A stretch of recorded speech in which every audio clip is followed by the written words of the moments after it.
Já reparou que a maioria dos protagonistas shonens parecem ser desprovidos de inteligência? Pode soar um pouco estranho, mas pense um pouco. Se a gente pegar o Goku, ele é mestre em combate, né? Um gênio em artes marciais. Mas quando se trata de teorias, explicação de técnicas ou coisas desse tipo, parece que, sei lá, ele não entende muito bem. Isso está ficando mais estranho e confuso.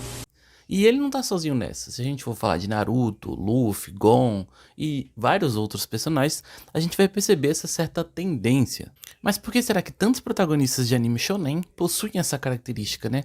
Hoje é sobre isso que a gente vai falar e tentar entender um pouco mais a lógica por trás disso. Salve galera, sejam muito bem-vindos ao canal Meus Prego Animes, eu sou o Diogo e hoje eu vou tentar explicar pra vocês o porquê que eu acredito que existe essa burrice em alguns protagonistas de anime shonen. Mas antes, eu já queria pedir pra você se inscrever no canal se não for inscrito e deixar um like pra gente porque isso nos ajuda muito. Então sem mais delongas, bora pro vídeo. Uma das razões mais óbvias para essa tendência é o uso da chamada exposição disfarçada. Isso é um truque narrativo muito utilizado por roteiristas e mangakás justamente para conseguir inserir informações importantes na narrativa sem parecer que estão jogando ali essas informações do nada na sua cara. Por exemplo, quando um personagem como o Gon de Hunter x Hunter não entende como funciona o Nen, o escritor pode inserir outro personagem como o Killua justamente para fazer essa explicação. Claro que essa explicação é essencial para que Gon compreenda o poder que está prestes a dominar, mas também é mais do que isso. Essa conversa serve para nos ensinar, os espectadores, como o sistema de Nen funciona. Então o Gon atua como um avatar do público, permitindo que aprendamos junto com ele. Quando o Ing ensina para Gon e Killua sobre o Nen, a explicação é necessária tanto para os personagens quanto para o público. O uso de Wing como um mentor, né, para ser esse professor que ensina os seus alunos, funciona porque é uma exposição integrada ao treinamento dos personagens, fazendo com que a audiência aprenda junto com eles.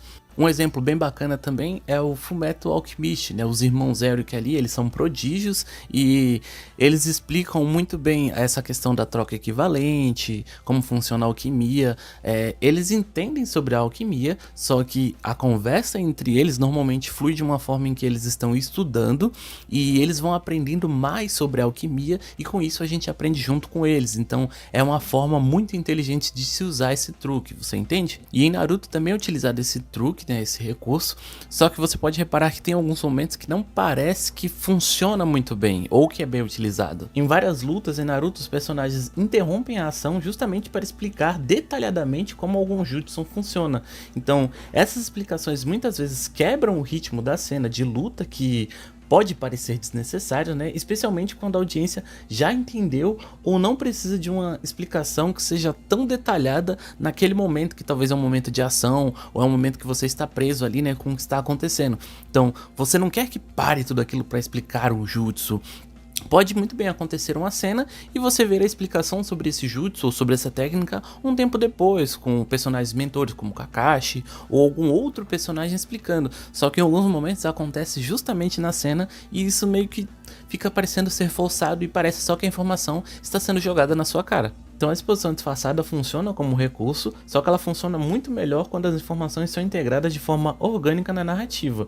Quando a exposição é forçada ou interrompe o fluxo natural da história, ela pode se tornar uma distração e acabar diminuindo a imersão que está ali rolando com o público, né? Então é nesse ponto que o personagem precisa ser burro, digamos assim, né? Ele é inexperiente, ele não sabe, ele não entende muito bem as técnicas, como funciona ali o sistema de poder naquele universo, então ele precisa de um outro personagem mais experiente para começar a fazer essa explicação. Assim o personagem entende e nós também. Uma outra razão para isso ser feito também é a relação com a empatia, né?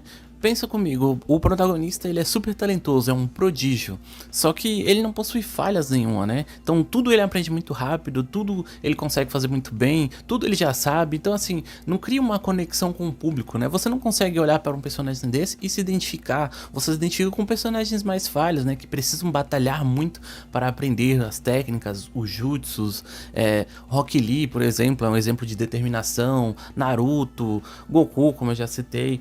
Existem sim personagens que são prodígios, como o Edward Elric, só que você percebe que a forma que ele foi feito é uma forma inteligente, e a forma que esse diálogo expositivo, né, consegue ser inserido também é de uma forma inteligente. Se a gente pegar também o Death Note, por exemplo, o Light Yagami, ele não é um personagem burro, só que a forma que foi feita a explicação é uma forma muito bacana também. O Ryuki, ele vem com um caderno e tem conceitos ali no caderno que a gente não entende por não ser parte do mundo real. É um pouco pé no chão, só que é muito fantasioso ao mesmo tempo. Então o Light precisa que as coisas sejam explicadas, e a maneira que ela é explicada é com ele lendo o caderno, o Ryuki explicando algumas regras, explicando como funciona. Então ele explica para o Light, né, que é o avatar público, e para a gente também, que é o espectador. Então funciona muito bem. E é justamente criando essa empatia, né, mostrando esses personagens falhos, que mesmo são bons, né, que nem o Goku, ele é um gênio em combate, mas em outros aspectos ele não é tão bom assim, né, digamos assim. Então isso cria essa empatia com a gente, cria essa conexão, né, faz a gente torcer por eles, entende? É algo mais genuíno do que alguém que simplesmente só consegue fazer tudo e é simplesmente muito magnífico e bom em tudo. O Luffy também é um ótimo exemplo, ele é incrivelmente forte e determinado, mas muitas vezes precisa que a Nami ou Robin explique, né, algum plano ou as condições de alguma situação. Isso faz a gente sentir que, apesar de todo o seu poder, ele ainda tem muito a aprender, assim como nós. E essa abordagem cria uma dinâmica muito interessante entre os personagens, porque você tem um personagem ali que precisa de uma explicação, que precisa entender alguma técnica, algum conceito, e aí você entra com outro personagem que é um mentor, né? Digamos, você tem o Naruto que tá aprendendo sobre jutsus e técnicas, e aí você vem com o Kakashi, que é um personagem carismático, que sabe ensinar, né? Que é um bom sensei, digamos assim, e isso enriquece muito a narrativa e cria também um desenvolvimento legal entre esses personagens. Então cria um laço entre eles, né? Uma relação entre o mentor e o seu aprendiz. Então fica fácil trabalhar em cima disso e também ajuda, né, no desenrolar da história, se a gente for parar para analisar dessa forma. Não se preocupe, eu já ia chegar nisso. Onde o mestre Jiraiya achou paciência para ensinar o Rasengan para esse garoto foge ao meu entendimento. Fala sério. E também a gente tem comentado a questão da acessibilidade narrativa, né? Quando a gente fala em shonens, a gente tá falando de um público mais jovem, 12, 13, 14 anos. Então esses protagonistas que precisam de alguém que explique alguma coisa, entender ideias ou outros conceitos, por mais que eles sejam bons em alguma determinada área, né? Acaba deixando isso mais crível e normalizando mais essa ideia, deixando mais acessível para o público, né? Então fica mais algo tipo, ok, ele é bom em certas coisas, mas ele também está numa jornada ali de aprendizado, né? Então isso fica um pouco mais crível. Um exemplo muito claro para mim dessa acessibilidade que com certeza não deu certo é, por exemplo, o que fizeram com Goku em Dragon Ball Super. A gente já conhecia o personagem e sabia que ele tinha os seus momentos ali de burrice, digamos assim, né, ou de ingenuidade, né? Só que em Dragon Ball Super isso foi colocado tanto em um nível para tentar ser tão acessível para um público mais jovem que transformou o Goku em alguns momentos em um personagem completamente idiota.